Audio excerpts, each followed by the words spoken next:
Hello everybody, welcome.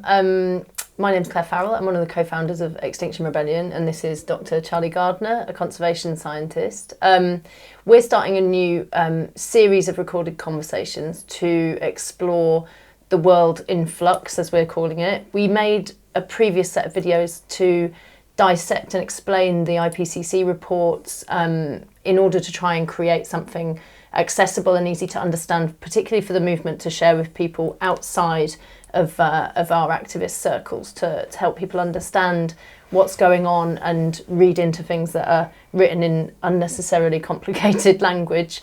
And we thought, actually, let's carry on the conversation. There's no IPCC reports, but there is a lot to talk about. So some of the stuff that we'll cover is complicated, but it's not impossible to understand. Today we're going to talk first about extreme weather events, net zero, and something that I think far few people have heard about, which is a terrifying plan from American Republicans to dismantle all climate legislation, make it impossible to put that back, and actually to dismantle the state itself. So that's a pretty out there plan. But let's start, Charlie, with extreme weather, implications this has got for climate policy, and you've written a piece recently that's in Byline Times saying net zero is not nearly enough. So obviously we've got a lot of extreme weather happening around the world, and I'll just list a few things that are notable that are happening at the moment. Immense flooding in China, which I hadn't really seen until I was doing the research for this conversation. The scale of it, what's happening right now, messages not to go outdoors in Iran, massive storms in the Middle East, hailstorms and ice in the street in Italy. And Germany, with snow plows in the street in August in Germany, Indian heat wave, enormous floods, landslides, and a heat wave in the Andes, which is creating extremely high temperatures at really high altitude, and it's supposed to be the winter. Extraordinary, isn't it? Just everywhere we look around the world, things are getting really, really extreme. And lots of people are saying, this summer of 2023 is going to go down in history for as extreme weather events. The thing is with these, everything that's happening now, is that it's happening at 1.2 degrees of heating, right? And our governments have said that the safe level of heating is 1.5. So obviously, that's extremely blind to the suffering and death and destruction of property and infrastructure that's happening everywhere. So the way our governments have said we're going to reach our bad target of 1.5 degrees is we're going to decarbonise, we're going to reach net zero. And most countries around the world have set a net zero decarbonisation date of 2050. Now, there's two really, really massive problems with this idea of net zero by 2050. Obviously, the first one, and this is something we've been talking about since forever, it's the timing. What stopping by 2050 means is that we're going to carry on making it worse for another 27 years. It's going to get worse and worse and worse as long as we are emitting. So this idea of just, slowly grinding towards a halt in 27 years' time, it's dangerous. It's really dangerous. But the other problem with this net zero concept is it focuses only on our emissions. So the idea with net zero is you try and reduce emissions as much as you possibly can by decarbonising, but there will be some residual emissions that you can't get rid of.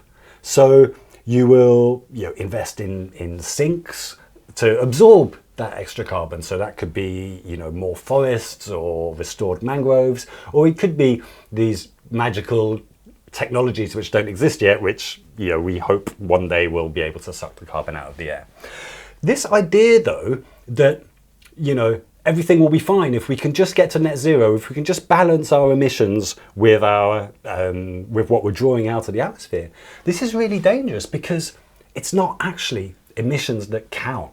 It's the concentrations of these gases that are already in the atmosphere, and there's already too much of them in the atmosphere. So at the start of the Industrial Revolution, the concentration of carbon dioxide in the atmosphere was about 280 parts per million. as most of us know, it's now 420 parts per million, and that's a 50% increase. But the safe level is estimated at 350, like 70 parts per million less than it is now. Which is why 350.org is called 350, exactly, right? Because that, yeah. when they launched that campaign, I don't think we hadn't hit 350 yet. No, and that was the target we had to stay within at the time. Obviously, we've blown that out of the water. But the idea of net zero and continuing to emit until 2050 is dangerous, because it means the concentrations in the atmosphere will get much, much higher. So they might get as high as 470 or even higher. And I don't know, we just have to look around. The evidence is there for all of us to see that we cannot make this situation worse. And yet,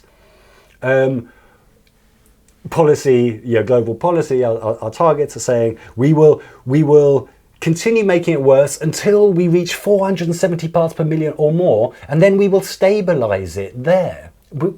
And this is wrong. Rather than slowly breaking towards zero and then stabilizing there, we need to be aiming for net negative. So slam on the brakes as quickly as possible, and then use all our carbon sinks to forests and oceans and wetlands to bring back those concentrations back down to safe levels. So really what we need to be making abundantly clear is that net zero is not nearly ambitious enough. Our safety is at stake. It is not enough. And yet, the political reality is that those that are opposed to decarbonisation are really strongly pushing this narrative that net zero is too much, like it's too fast and it'll be too expensive and it'll be too much hassle. And all these, just nonsense excuses. And I just think it's really important for all of us, whenever we get the opportunity, to make this counter-narrative, to state the case that net zero is absolutely not enough. Yeah, and so with the sort of narrative around this notion of net zero, I mean, I think a lot of people felt when XR sort of burst onto the scene and we did that sort of big push in 2018, 2019, and it, was kind of serendipitously joined by a school strike movement, which was super impactful. And then you had Greta visit Parliament, talk to some of our MPs, motion by Jeremy Corbyn, the Parliament declares it's a climate and ecological emergency, and we have to deal with it. And you have this sort of notion of net zero being a big win by the Conservative Party, going, we're the first country in the world with a net zero target. And obviously we came back and said, sorry, 2050, what are you talking about? But off the back of that, it wasn't the right date, but everyone goes, but it was the right direction of travel and therefore it was helpful. It feels quite weird to me that you can have a party that will put out that into the world as like a major political success that's all thanks to them when it suits them, but will also put forward members of parliament and take advice from think tanks who are really conspiring to say that net zero is bullshit, it's too expensive, nobody wants it anyway. And then obviously you've got this sort of quota of members of parliament who are actually unsure whether or not climate change is really happening. And, if they could get away with it, they'd be full-blown denialists. So what do you do when you look at the reality of that sort of political conversation that's going, on the one hand, we're proud of ourselves because we championed something that made everyone put a date on it. And on the other hand, we're going to carry on gaslighting you, saying, yeah, but maybe it's not real and maybe we don't really need to do it and maybe it's too expensive, maybe we shouldn't do it. So there are different hypotheses. Some people have been saying that the swing against decarbonisation in this Tory government has been a result of a by-election, where there was the hot political issue was the ULEZ, the ultra low emission zone, which will have impacts on the vehicles people are able to use in town. So some people are saying that this is a political move to try and win votes by creating political polarization against net zero. But that doesn't entirely make sense to me, because the polls are, every poll you ever see is very, very clear that the people of the UK want decarbonisation rapidly. We're prepared to accept changes in order to make that happen, and it's so I find it very odd politically that the Tory party have swung against this, because it doesn't strike me as a vote winner. So if it's not a vote winner, then we need to consider other reasons why this might be the case, and I think we don't have to go to look much further than funding and the influence of highly influential think tanks, the think tanks in 55 Tufton Street, that they represent elite interests. They are funded by fossil fuel industry. They are, many of them, in fact, we don't even know who funds them. They will not publicly release details of who funds them. So we call this dark money. Lots of it's coming from the United States. And I think it's just an absolute corruption of any notion of democracy. The idea that these think tanks, which are essentially industry lobbyists, they take money from we literally don't know who, and they use that money to influence our government to make political decisions that are against our interests. It's absolutely shocking and scandalous. And of course, all the evidence out there, evidence is clear and it's all well documented, and yet we just seem to accept this situation where our political system has just been completely corrupted by private interests. And we think this is, we've seen this happen in the UK. For example, everyone will be aware of the anti-protest legislation. It's happening all over the world. Governments are cracking down on the rights to protest. But in the UK, this crackdown has been particularly hard. But the anti-protest legislation that has been put in place was lifted pretty much wholesale from a report by a think tank called Policy Exchange. And we know that Policy Exchange takes money from fossil fuel companies. And yet they advise the government on how to suppress the legitimate and human right of protest and dissent. So this is the growing power of the fossil fuel industry over governance systems in our industrialized countries is really shocking, and we think it's bad in this country, but tell us about this report that's coming out of the USA. Well, yeah, it's a perfect segue into it. So there's a plan which is called Project 2025, which has been brought forward by American political right, let's say, and it says our goal is to assemble an army of aligned, vetted, trained and prepared Conservatives to go to work on day one to deconstruct the administrative state, which doesn't sound very Conservative to me, to dismantle the entire state. But anyway, it's usually the kind of thing that they accuse, ragtag activists of. So basically what they're saying is it would seek to block the expansion of the electrical grid for wind and solar, slash funding for the EPA, shutter the energy department's renewable energy offices, prevent states from going to California's electric car standards, and give Republican state officials more power to regulate polluting industries. So it's basically been put together by policy experts, lobbyists, industry consultants, Trump administration officials. And if it gets enacted, it's going to halt the green energy transition, shift agencies towards nurturing fossil fuels, and also legislate against reversing any of that in the future. So it's really, it's extreme, and I think it's a terribly bold thing to say that you want to deconstruct the administrative state alongside also, do this. But so, people have been talking about this and going, okay, this is a bit scary. What does it mean? But it would definitely feel as, in my line of work, it would make me feel like, okay, so maybe.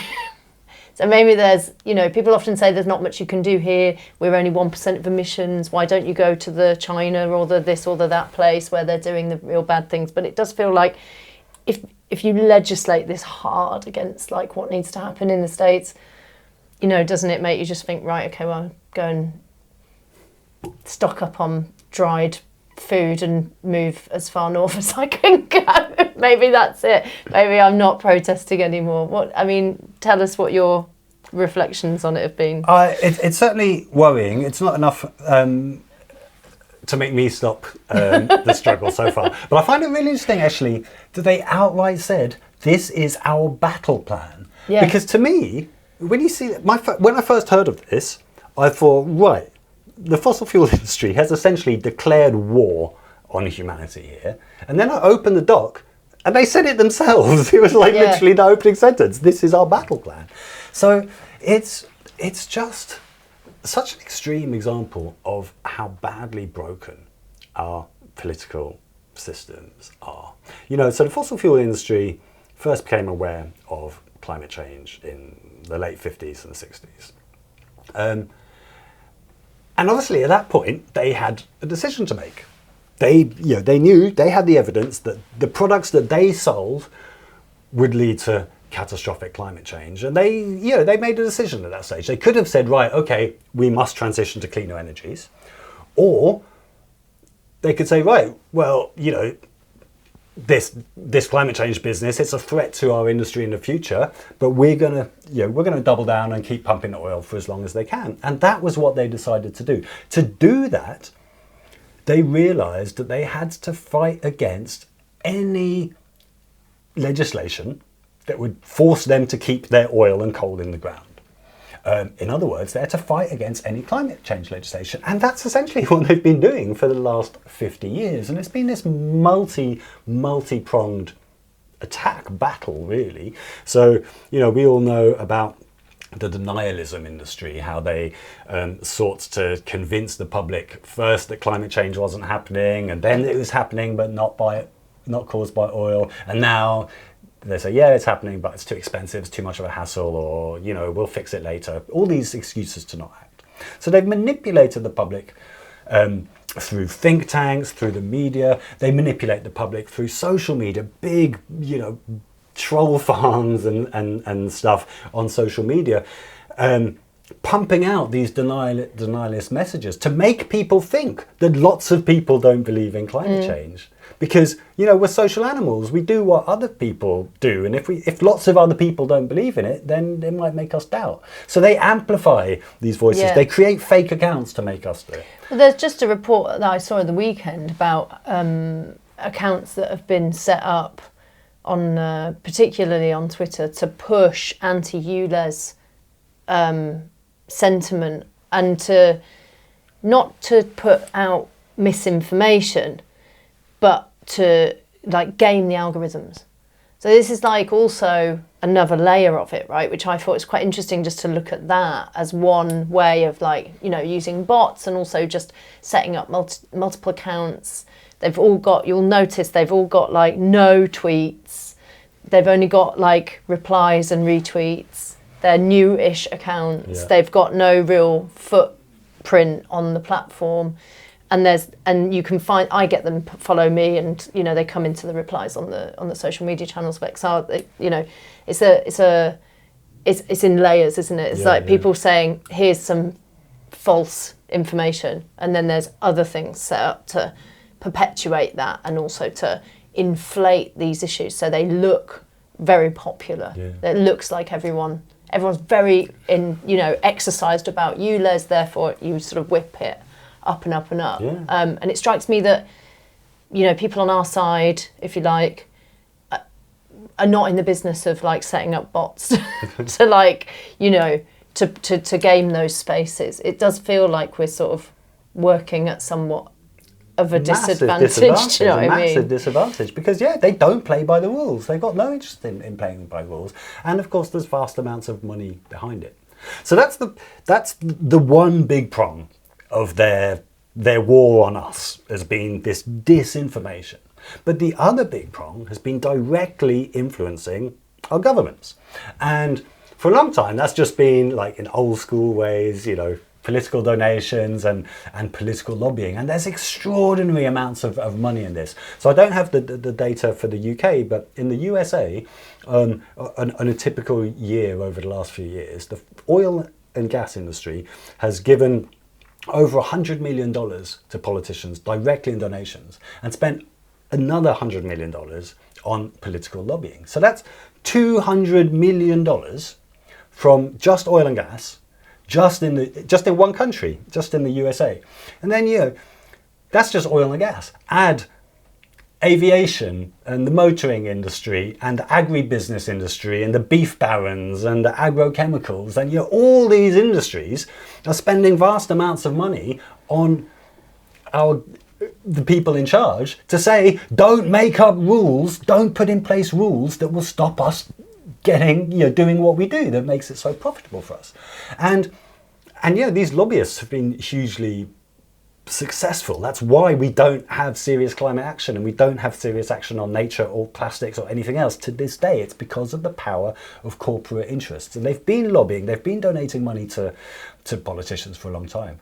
But what's happening now is it's like next level. Like they're literally writing legislation and giving legislation wholesale to the politicians, basically saying, here are the laws you can enact when you're in power. This is what happened in the UK with Policy Exchange and our police crimes and sentencing bill and the Public Order Act. It's scary times when the most powerful people are directly able to influence governments in a way that we as citizens can't. And this is really important because, one of the criticisms we often get as in the climate movement is people say, oh, but there are acceptable channels for you to raise your voice. Go and vote. Yeah. Go and write to your MP. But if the legislation is literally being written by fossil fuel companies, writing to your MP is not going to help. Voting is not going to help when the entire media machine is built around convincing you not to vote for politicians who will put sustainability first, but politicians that will put growth in the economy first. Yeah. So I feel like my hands are tied, right? I've been told your way to have an influence, your way to make change is to go to the polling station every 4 years, but it doesn't work. We know it doesn't work. And I think a lot of people, people watching this video will be like, what the fuck? This is seriously wrong. Yeah. Well, and sweet irony that, like, at the moment, I feel a lot of people are sharing clips of Margaret Thatcher, right, talking about how the climate is going to change, global warming is going to become a very serious problem. We have to tackle it properly, swiftly. We have to be decisive and know that this is a serious matter and it needs dealing with. And so it's also, there's just something very hard for me sometimes to understand about how you could have a politician like her say that all those years before, and then have people who are supposedly from the same team who later are going, oh, but it might not even be real, and they join in with all that shit. And it's like, I don't know, it's something very, it's hard to orientate yourself in the world, isn't it? When it's does make so little sense. Yeah. Well, this lack of sense, this has been deliberately created. The whole point of denying fossil fuels and pumping so many millions into this denialism industry is to make people be like, I don't know what's going on anymore. so I'm just going to disengage. But your point about Margaret Thatcher is a really important one, and Reagan was the same. In the 80s, climate change was a non-partisan issue. And of course, you know, it's a deeply conservative position. Wanting to keep all the great stuff we have is a fundamentally deeply conservative position. But what happened was that, you know, when Margaret Thatcher was saying that stuff, the fossil fuel industry hadn't yet pumped in their millions to muddy the waters. It hadn't yet become the wedge issue that they made it. If you look at the data from the 80s in the USA, when you look at the difference in belief in climate change, there was a really, really small difference in the 80s between the Republicans and the Democrats. It was a non-partisan issue. Everybody felt the same. You look today, it's basically a political issue. Your feelings towards climate change are determined in the USA by your political tribe. Yeah. Increasingly in the UK as well. I saw a remarkable stat yesterday that something like 40% of hardcore conservatives in this country don't believe climate change, because it's been so politicized. It's become the case that, you know, the fossil fuel industries have funded parties to the right of centre and supported them into power, and media have played on this political affiliation. So you get right-wing media saying climate change isn't an issue, and you get the slightly left of centre media saying it is an issue. And this is obviously nonsensical. It's not a political issue. It's just fact. It's just the basic reality of the world that we live in. This is happening. But again, it just shows the power of the fossil fuel industry to politicise this. So this really makes me worry the extent to which the political process hasn't, our governance systems are broken, and they just don't represent us as citizens anymore. And I'm sure a lot of people watching this will probably be quite shocked to hear this and might feel quite dispirited. This idea that our governments aren't looking out for us because they're looking out for private interest. So what can I do about it?